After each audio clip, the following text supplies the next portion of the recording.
All right, so obviously we can hear each other. Cool. All right, Daniel, I just want to start off by saying sorry about yesterday. I was in a building, fucking Wi-Fi wasn't working well, and it was underground, so it was blocking out my data. But here we are. No worries about that. This is an interesting topic, so I'm glad that we're going to get to talk about it anyway.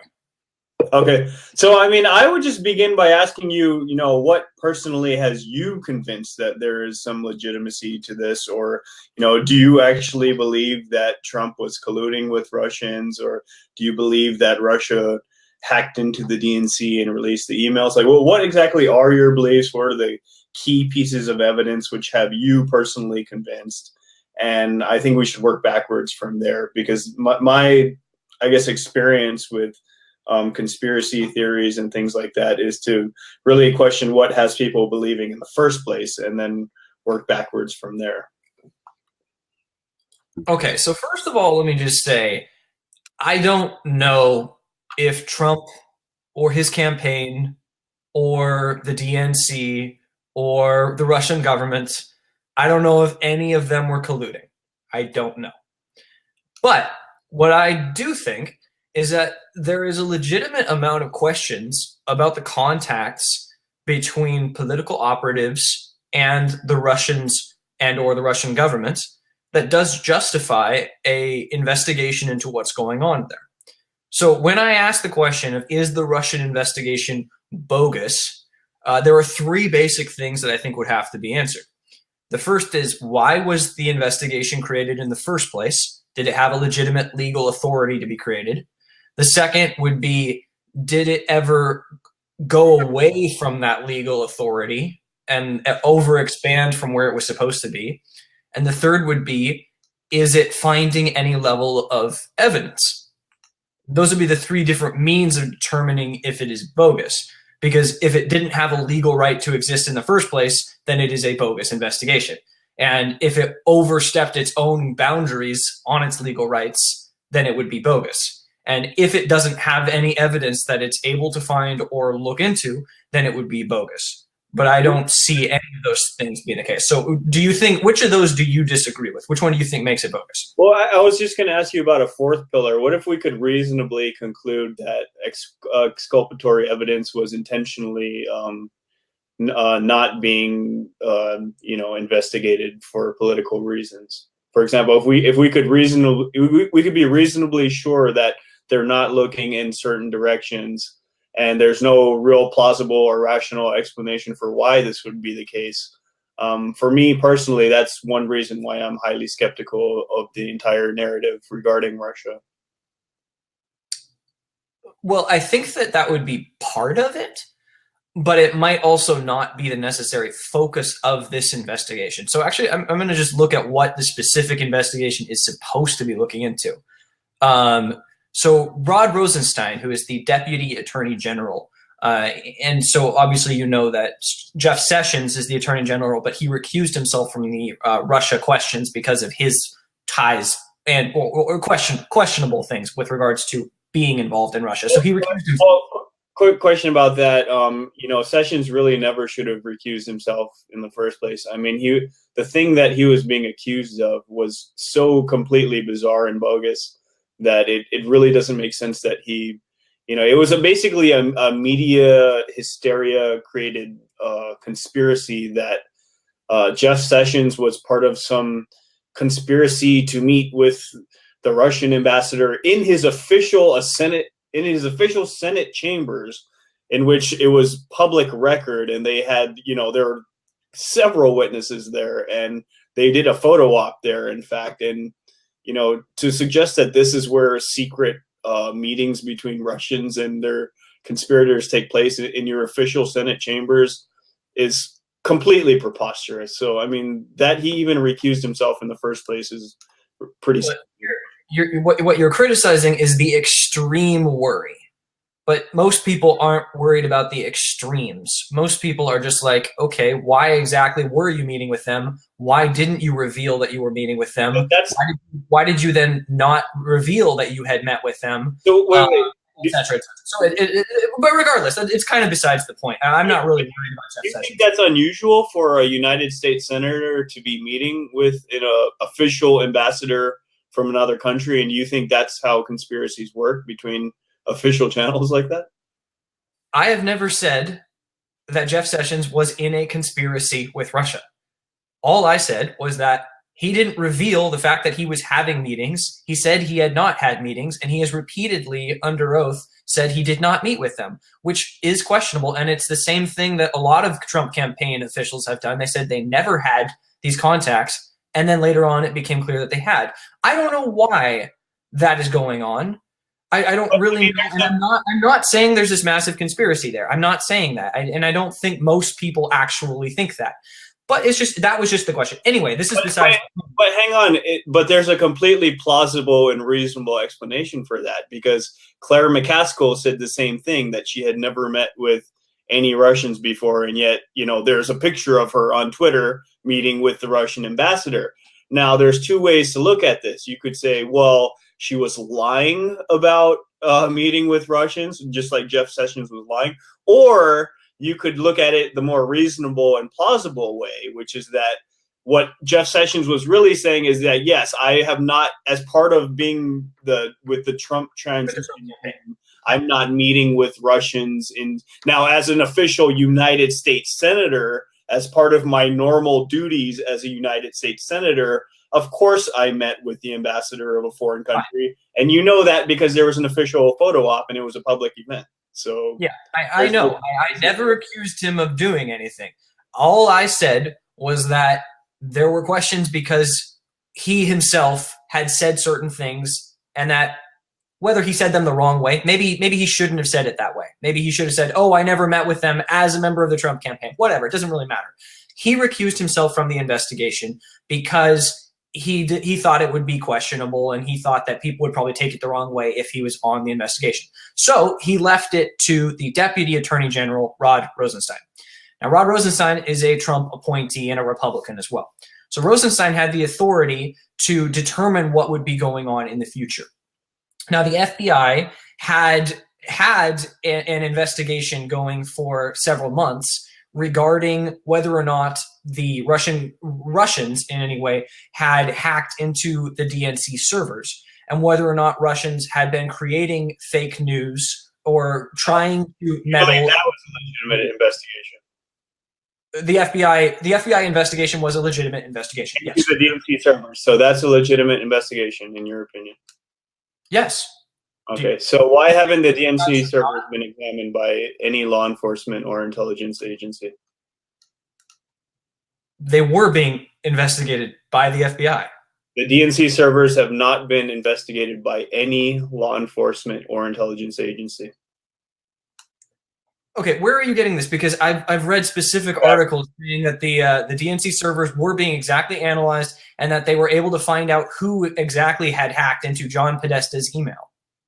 Yeah, so the DNC servers have never been examined by any law enforcement or intelligence agency. And I'm glad that this is raising suspicions for you, because that's exactly what the key reason why I'm a skeptic and why I don't believe. Because in order for this to be a legitimate investigation, surely the crime scene itself would be the first place that we start to look. And as it stands to date, no law enforcement or intelligence agency has ever examined the DNC servers, which is quite bizarre. Everyone I've ever talked to who has tried to come up with a rational explanation for why this would be the case has never been able to do so. To give you an analogy of how bizarre this is, let's take the Vegas shooting, for example. Are you still here? Yeah. Okay, sorry. Let's take the Vegas shooting, for example. So the guy shoots up, all the people at the Vegas shooting, and so the FBI comes in, the police come in to investigate, and Mandalay Bay responds saying, you know what, our private security team, which is composed of many professionals, and they're like really great guys, and they're good at investigating these kinds of things, and they have the expertise. They've determined that there was a single shooter, and he shot from this hotel room. And we know that based upon our, our own internal method. So there's really no reason for you guys to look at the hotel room or to examine any of the weapons, because we've already looked into it and we've determined what actually happened here. And then the FBI and the police turning around and say, okay, I guess so. That makes sense to us. No subpoena of any of the weapons used. No one actually investigating the hotel room itself. Just simply relying on Mandalay Bay security and their good faith in that organization. And, because they're so professional and they're so awesome at what they do, that there's really no need for the FBI to investigate the hotel room or any of the weapons used in the shooting. And would you consider that to be a legitimate investigation if you found out that the police and the FBI never even looked at the hotel room itself? Wouldn't that be rather bizarre? Are you still here? Huh. All right. We'll give it a second. You know what? I'm going to refresh. Can you see me? Oh, no. Okay, yeah, you're here. Okay, yeah, I heard everything you said there. I'm not sure if I disappeared, but yeah, okay, I heard everything. You had asked me the question of if I thought it was a legitimate investigation, the one with the Mandalay Bay. Right. Honestly, I'm not a law enforcement agent, so I don't know exactly what was going on in their investigation. I do. But wouldn't that be weird? Like if they didn't look at the hotel room or any of the guns used in the shooting? Maybe. I don't know because I'm not the law enforcement themselves. I don't know what their reasons are. Can you think of a time in any investigation that you've ever heard of, like a murder investigation, where they had evidence, they had the murder weapon, but the cops just decided not to look at it for some unexplained reason? No, I can't. I don't know what the answer is on the Mandalay Bay thing. Maybe there's a conspiracy, maybe not. I don't know. Well, I mean, I think you'd be right to say, like, what the fuck? Why haven't you looked into the hotel room? Why haven't you examined the murder weapon? Like, sure. Right, so that's basically what's going on with the DNC. No law enforcement or intelligence agency has ever examined the DNC servers. And the DNC has changed their explanation for why this is the case. At first, they were like, oh, no, we let the FBI come in. And then so James Comey testifies, and so he's like, wait, no, actually, we tried to examine the DNC servers, but we were rebuffed by the DNC. And so then later, the DNC comes back and says, well, actually, yeah, but the DNC is private property, so we don't actually have to turn over this evidence to the FBI. So now we're left with a strange explanation. So ostensibly, this is a national security issue that warrants 3 separate investigations: a Senate investigation, a House investigation, and a special counsel. So obviously, we're not just talking about private property here of the DNC. We're talking about something that ostensibly is related to national security in some way. And yet, for bizarre and unexplained reasons, the FBI did not subpoena the DNC servers yet. No law enforcement or intelligence agency has even examined the DNC servers yet. On top of that, I mean, as stupid as that sounds to me, nobody has even interviewed the guy who allegedly claimed to have found out that it was Russian hackers in the first place. None of the 3 investigations have even talked to this guy. He should be a star witness in this thing, right? Okay, so let me explain what it was going on with the DNC servers. It's kind of an irrelevant point. This isn't actually anything to do with the current investigation. But the reason that it happened the way it did was the DNC is private property. So if you wanted to go into private property... So is Mandalay Bay. I mean... Yeah? Okay. I don't have any clue what that has to do with this. But so what if Mandalay Bay... But think about... Use the same exact logic. Now, if Mandalay Bay said, well, this hotel room's private property, and so is the murder weapon too, and we're not going to let you see it. Now, no.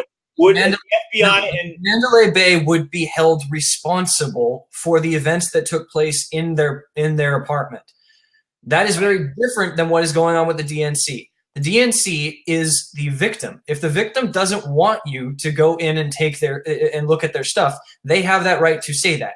Now, the FBI. It's important. Hang on a second now, because this is important. It's important enough to spend $5 million in taxpayers' money on a special counsel, which, by the way, is only supposed to be appointed when we have a clear actual crime that they're supposed to be investigated, something that's never been articulated. What exactly is collusion? What crime? I was going into this earlier, and then we went into this random side road about the but DNC. hang on a second. Listen to how crazy that sounds, Daniel. Think about it. You're a reasonable person. You're saying that this is important enough to warrant 3 separate investigations, but not important enough to subpoena the primary evidence that would be used to kick off the entire the main claim that started this whole thing. It's not important enough to primary evidence. That's not the focus of the investigation at this point. The focus of the investigation, they basically decided that Guccifer and Romanian hackers were the ones who had done most of the stuff with regards to the DNC. However, that was not the entire focus of the investigation. But how could it be a legitimate investigation if they haven't even looked into that? First, they wanted to see if there was Russian government involved in the DNC hack. What they came to the conclusion was it doesn't seem likely that the Russian government was involved in the DNC hack. So you're going to get conspiracy theorists. This is what you're criticizing. Conspiracy theorists who go, oh, Russia was colluding with the Trump campaign and they stole things from the DNC. I don't think that. Neither does the Russian Mueller. They don't think that. That's not what this investigation is about. So let me read from the actual text from Rosenstein, who's explained what the investigation is supposed to be. He says, the special counsel is authorized to conduct the investigation confirmed by then FBI Director James B. Comey to look into, 1, any links or coordination between the Russian government officials and individuals associated with the campaign of President Donald Trump. 2, any matters that arose or may arise directly from the investigation. 3, any other matters within the scope of 28 CFR 600.4a. Now that law is the law which allows you to appoint a special counsel. Inside of that law, there are a couple of things. I will read it to you. First is that of original jurisdiction. It says the jurisdiction of a special counsel shall be established by the Attorney General. The special counsel will be provided with specific factual statement of the matter to be investigated. They have that. The jurisdiction of a special counsel shall also include the authority to investigate and prosecute federal crimes committed in the course of and with intent to interfere with the special counsel's investigation, such as perjury, obstruction of justice, destruction of evidence, and intimidation of witnesses, and to conduct appeals arising out of the matter being investigated or prosecuted. Subpoint B is that of additional jurisdiction. If in the course of his or her investigation, the special counsel concludes additional jurisdiction beyond that specified in his or her original jurisdiction is necessary in order to fully investigate and resolve the matters assigned, or to investigate new matters that come to light in the course of his or her investigation, he or she shall consult with the Attorney General, who will determine whether to include the additional matters within the special counsel's jurisdiction. Okay. So he has to come back to Rosenstein if he wants more authority for authority. Much. So the 3 things that I was asking were, first, did it have a legitimate right to exist? It did. Yeah. Well, which crime to exist? But which crime? It is the question of whether or not a foreign government interfered into the American election. That is the crime. It's not an investigation. Is there a law here, or?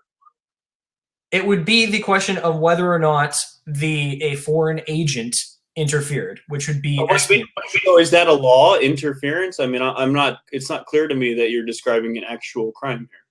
Well, yes, the crime would be the fact that Ukraine interfered in the election specifically, and they've admitted to it, and it's not disputed by any side.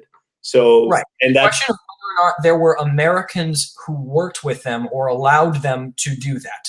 Okay, so like the dossier, is that a crime? The dossier, getting information from Russians. The Trump dossier, you mean? Yeah, getting dirt on Russia, on Trump from Russia, is that illegal? Or is that because the narrative keeps switching? It's like first it started with this nebulous and vague term called collusion, which isn't an actual crime. That was never the actual thing being investigated.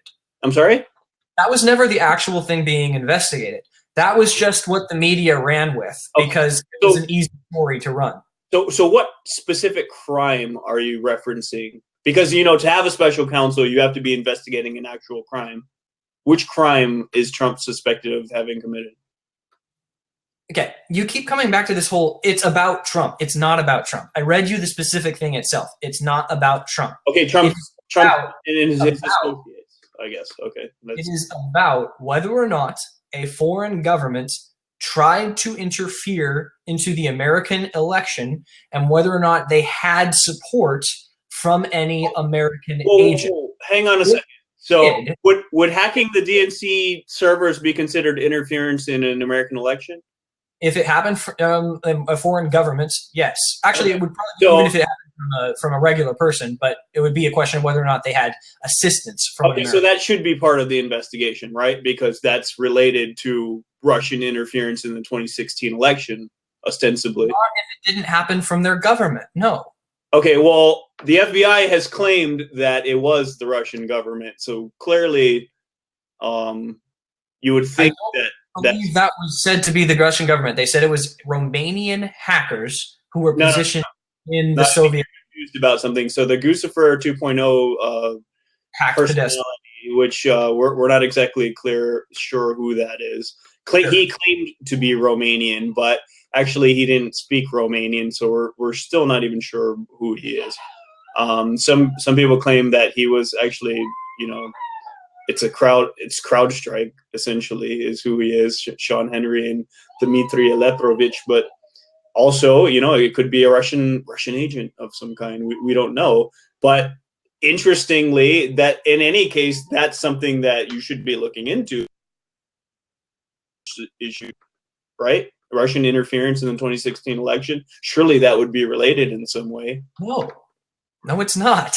If they're not a government agent, and there's no reason to believe they was a government agent, then it's not correlated to this investigation. That's what I read you the specific thing that this investigation is trying to find.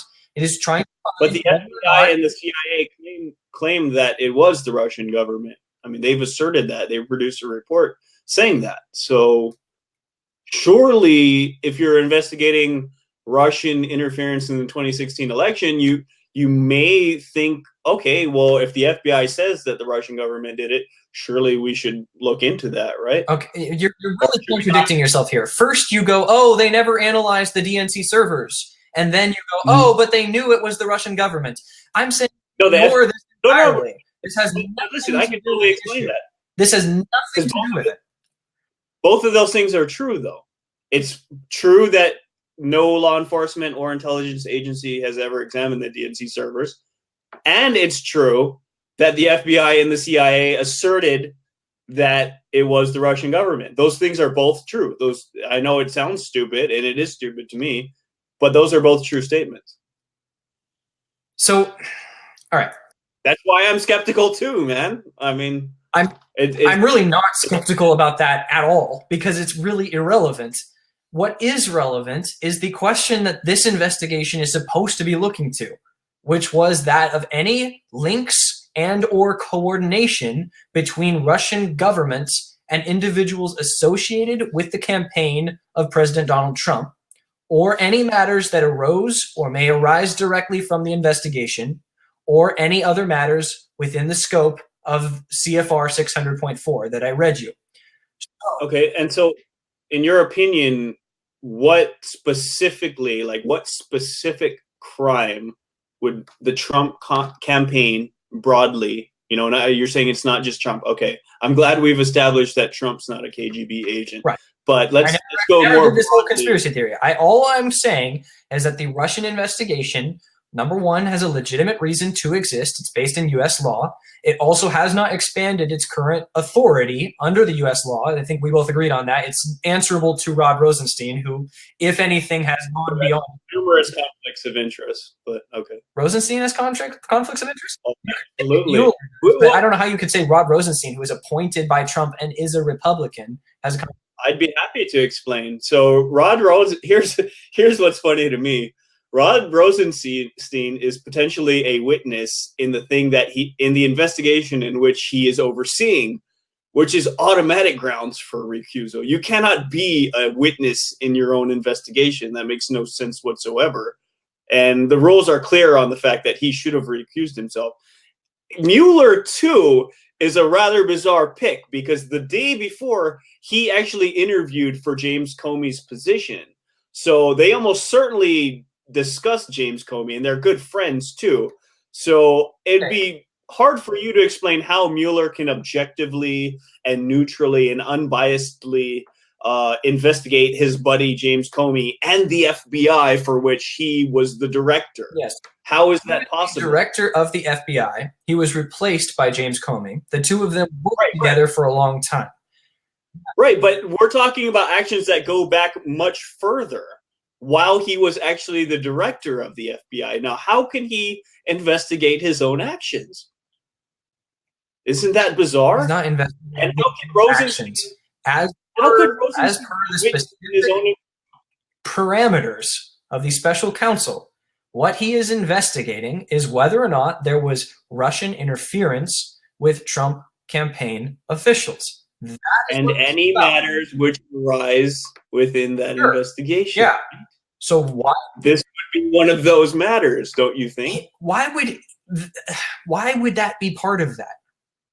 Well, think about this. Look at all the people who have been charged so far. Yeah. 0 of them have been charged with anything even related to Russian interference in the 2016 election. So if it's the case that everyone who's been charged so far has not been charged with anything related to Russian interference in the 2016 election, surely that we can be relatively certain that the scope of the investigation is going well beyond that specific thing that you're talking about, and it's going to matters arising from that. So one of those matters that is arising from this investigation is Robert Mueller's role, and Rosenstein too, because he was there at the time, their role in a previous investigation. Now, tell me how nothing to do with whether or not foreign officials intervened in this election. Okay, you say, wait, let me answer this. You say that none of the people who've been charged had anything to do with this election. Now, you're right that Paul Manafort was not charged based on actions during this election. He was charged for things that he had been doing, his interstate dealings before this current election. So let's take him off. 2014. What? So you're admitting the fact that we're talking about pre-2014. No. Guess who's FBI director? Wait, I'm sorry, go ahead. For Paul Manafort, you are, because while he was part of Trump's campaign and he had useful information about Trump's campaign, what he was charged with was not what he had done during Trump's campaign. He was charged for things he had done previously. Likely, he took a plea bargain and was able to get a lower sentence as a way to get information, which led to some of the other indictments they have handed out. In the same way, the other people to talk about, he's certainly not going to be convicted. The other two people to talk about are General Michael Flynn and George Papadopoulos, both of whom are actually being questioned for their actions during the 2016 elections. Now, Michael Flynn had potential prison time of 60 plus years for the crimes that they could have charged him for. However, they did not charge him for any of those crimes. They charged him for lying to the FBI. And that came with about a 6 months infraction, so almost nothing, which means that he has likely become an informant to be able to know what else is going on. The other one is George Papadopoulos, who also pleaded guilty of lying about foreign contacts. And if you read the indictment, he actually pleaded guilty to the fact that he directly tried to establish, as a campaign official, tried to establish contacts with Russian officials and the Trump. That's not what he was charged with, and that's not what he pled to. He pled. Read the indictment yourself. I did. He pled guilty to lying to the FBI. Yes. Same thing. About what? About he if he had said, look, listen to what I'm saying. What if he had said the FBI about? I'm sorry, hang on a second. If he had said, yes, I did contact the Russians and we were looking for Oppo research on Hillary, there is nothing that he could be charged with because that's not a crime. So, I mean, you're already admitting at this point that there is no actual crime and there's no reason for a special counsel to exist in the first place. Now, more on Flynn. All right, let's talk about Flynn because are you still here? Yeah, I'm here. Are you still here? Okay. So more on Flynn. Let's talk about the media narrative about Flynn and that how he's, I guess he's singing like a bird to Mueller and he's going to be the star witness in Mueller's team against Trump. All right. Now listen how stupid this sounds. The only thing that Flynn has been charged with is lying to the FBI. So the only thing we know for sure about Flynn is that he's a liar. This is your star witness? This is who's going to bring down the Trump campaign, a known liar. The only the only thing he's ever been charged with is lying to the FBI. And I guess he pled guilty to it. So now he's convicted of lying to the FBI. Now this is going to be our star witness, someone who's only known for lying to the FBI. Actually, Alan Dershowitz, who is a very prominent Harvard law professor, has contradicted the media narrative. He said, in fact, the fact that Flynn pled guilty to lying to the FBI kind of demonstrates that they have a very weak case. If it wasn't the case, then he wouldn't have had to plead guilty to that. They actually don't have any evidence of this Russian collusion narrative, which is why nobody's been charged with anything remotely related to that. Instead, what people are being charged with is the same thing that they were being charged with during the Red Scare, 80 years ago with the House Committee on Un-American Activities in the McCarthy era. What would happen is people were so quick to try to distance themselves from being labeled as communist sympathizers that whenever they were questioned by investigators, in the House or in the FBI, they would say, no, I don't know him, or I don't know that person, or I don't know any communists, I'm not a communist. But what was going on is that their other conversations were being secretly recorded, illegally, by the way. And so they were getting caught in these perjury traps where they were saying one thing, but they weren't able to recall the exact details of conversations that they were having. And so they were getting busted on perjury, one after another, lying to the FBI, things like that. When in reality, there was no reason for these people to be investigated in the first place because they weren't fucking communists. Okay. So first of all, George Papadopoulos, you didn't really answer the question of what he was accused of lying about. He was accused of lying about how he had specifically tried to set up contacts with Russian officials. Yeah, no, he so ostensibly some professor, which is part of why he was indicted in the first place, and then he lied about it. So right. So if he had simply told the truth, what? If he had simply told the truth, there would be no charge because that's not illegal. I mean, it's not illegal to know a professor. And if ostensibly the professor had some emails of Hillary, but then none of that's illegal, so there's no crime. So I think what really happened is he got his dates mixed up. The FBI, like they did in the McCarthy era before this, they had already secretly recorded his conversation, so they knew everything before they even were talking to him in the first place, let alone investigating. So they already had known about the emails. I mean, it was on Facebook, for Christ's sake. Everything you do on Facebook, the government is fully aware of.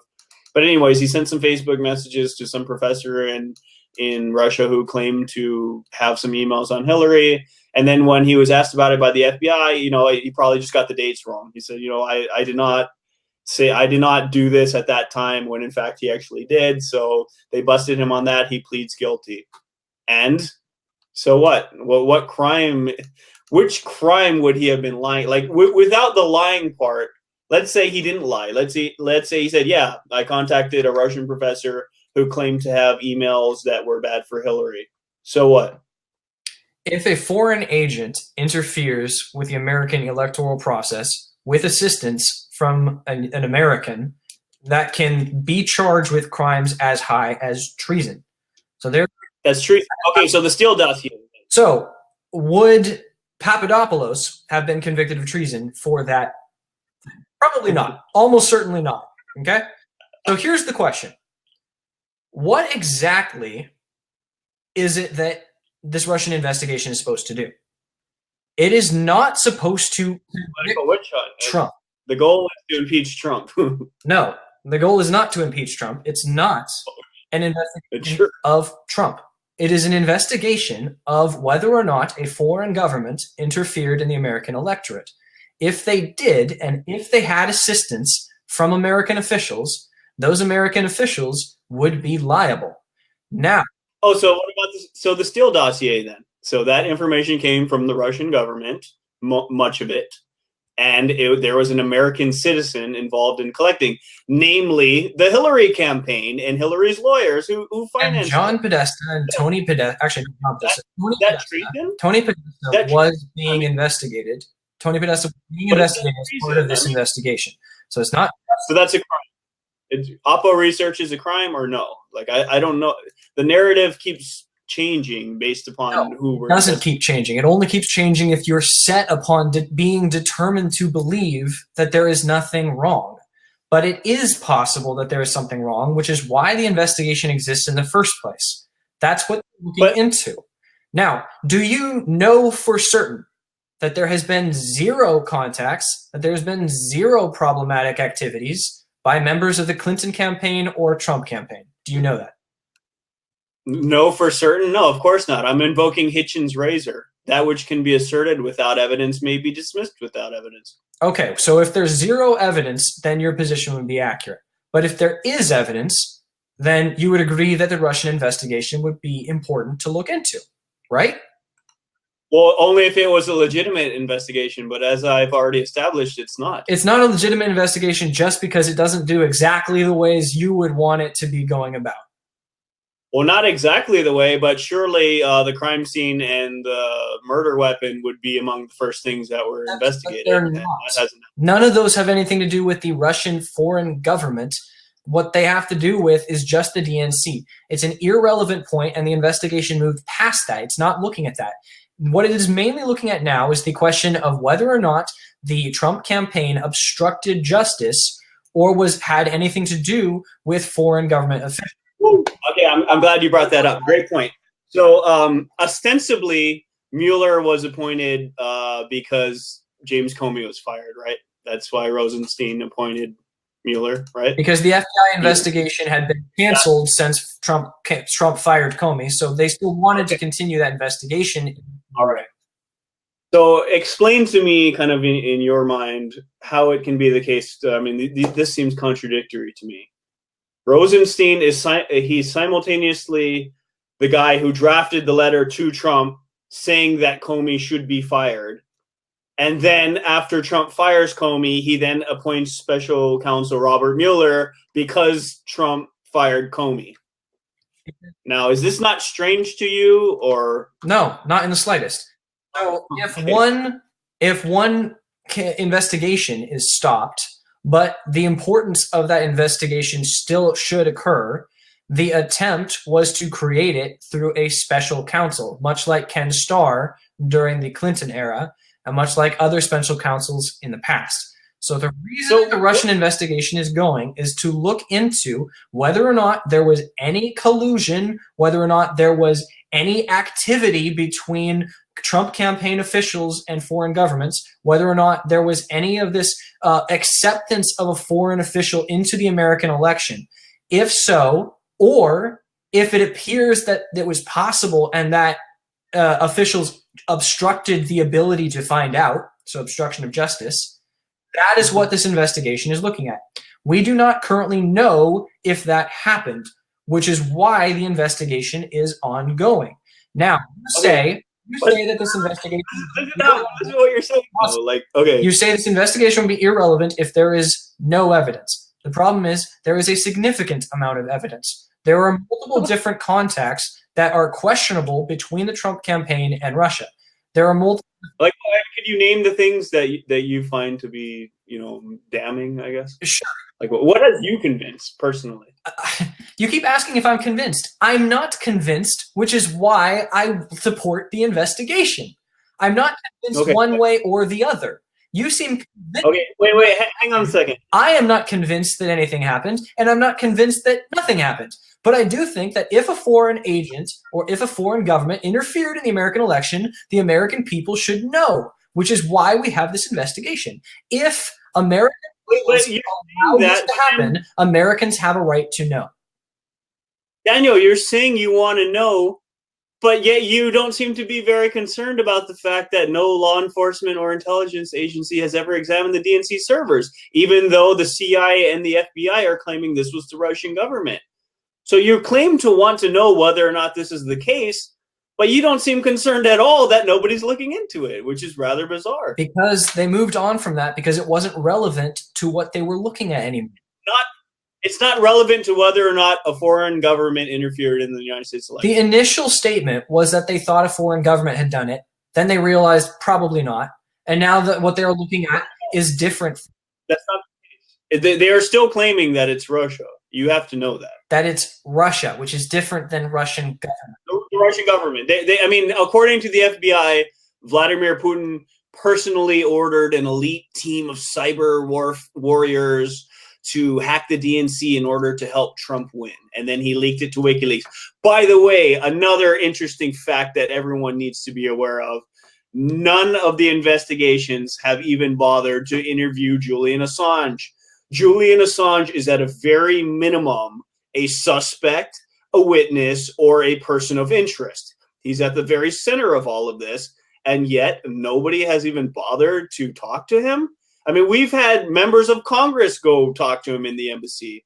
What exactly is preventing the FBI or Mueller or any of the investigators from going over there and talking to him and asking him, where'd you get the emails from? There is no suggestion that Americans were part of that DNC hack. There is no American who would be charged. So the current special prosecutor is not focusing on that. They are focusing on which. But there is a suggestion. There is a suggestion that it was an inside leak. Veterans Intelligence Professionals for Sanity, the group that came out during the Iraq War questioning the WMD claims, they said for sure that it's an inside job. So there is the focus of this current investigation. The current investigation is looking at whether or not there were foreign agents who worked with American agents to interfere into the American election. Then they want to know if American officials lied about that, which is why Manafort and Kushner and Trump Jr. and Papadopoulos and even potentially Trump are all being examined. They want to know if there was any times when Americans were lying about potential times when people were working with the Russian agents, or they want to know if there was obstruction of justice. If there was an obstruction of the ability to find this out, that is what you're contradicting yourself. Looking at. Daniel, you're contradicting yourself because you're saying that we're looking if any Americans were involved with Russian agents or the Russian government or whatever, and whether or not they lied about it. Guess what? Hillary Clinton and her legal team and the Podesta group lied repeatedly about whether they had anything whatsoever to do with the Trump dossier, which was gathered with Russian intelligence.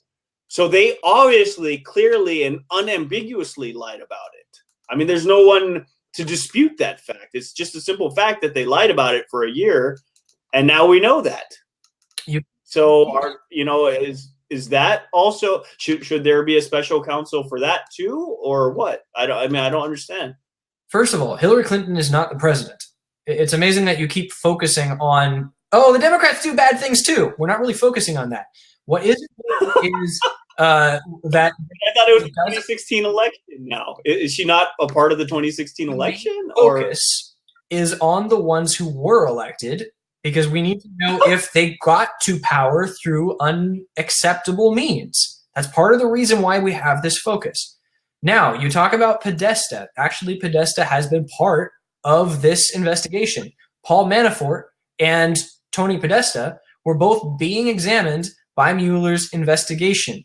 Tony Podesta's group has actually been severely hurt by this investigation. So it's not focusing on Republicans, although primarily it is focusing on Trump's campaign, because that was the main reason it was set up. That, as I read to you, I agree that this is a political witch hunt against Trump and his campaign. I mean, you're no dispute there. I agree that they're not treating him equally, and I think I don't think Trump critics are even mentally and intellectually capable of holding Trump to an equal standard. I think, you know, there's some mental blocks that are preventing them from seeing things clearly on this issue. And that's why I think I'm uniquely qualified, because I don't have strong feelings towards Trump one way or the other. Neither do I. You know? Well, actually, you know what? I'm not a fan of Trump, but I would still judge him fairly. Anyway, with regards to the Russian investigation, is it bogus? It was established through legal means. It has not expanded beyond its legal authority, and it has found a significant amount of evidence. That's why there have been 3 indictments handled out. That's why they've looked at a significant. Non-related. Hey, thanks, Daniel. But it's still.